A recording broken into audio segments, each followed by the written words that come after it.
Capek-capek ngajarin karyawan dari nol, mahal-mahal bayarin karyawan ikut kursus dan pelatihan itu nggak perlu. Karena karyawan yang pintar itu bahaya buat bisnis owner kayak kita. Kalau keluar terus jadi kompetitor atau pindah ke bisnis kompetitor gimana? Kan bahaya juga buat kita. Jujur ke gue, bener nggak ada sebagian pikiran lo begitu saat ngeliat karyawan lo? Gue paham sih, karena ngedidik karyawan itu butuh energi besar, waktu lama, dan biaya yang mahal. Makanya dulu gue takut kalau setelah gue capek-capek training karyawan sampai pintar dan bisa diandalkan, lalu gue jadi bergantung sama karyawan itu, dia malah pindah ke kompetitor atau buat usaha sendiri yang nyaingin usaha gue. Tapi setelah coba jalanin bisnis, makin kesini capek gue kayak gitu. Nggak mendidik karyawan ini malah jadi bikin semua hal bergantung sama owner aja. Ketika owner nggak ada, karyawan jadi nggak bisa ngapa-ngapain karena nggak ngerti gimana cara bisnis ini bekerja secara operasional tanpa adanya owner.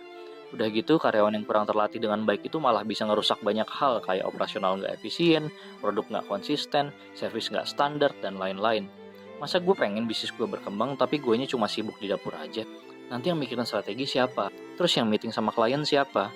Jadi daripada ngehindar dari ngedidik karyawan, gue harus investasikan waktu dan sumber daya untuk pelatihan yang komprehensif. Karyawan yang terlatih dengan baik itu bakal ngasih output yang konsisten, kasih servis yang baik, dan jaga stabilitas tim kita. Ya emang, ketika gue mendidik karyawan jadi lebih pintar dan terampil, hal ini nggak bisa menjamin mereka akan terus ada di usaha gue. Tapi yang pasti, ketika karyawan gue nggak pintar dan nggak terampil, ini pasti akan jadi sumber masalah dan penghambat berkembangnya bisnis gue.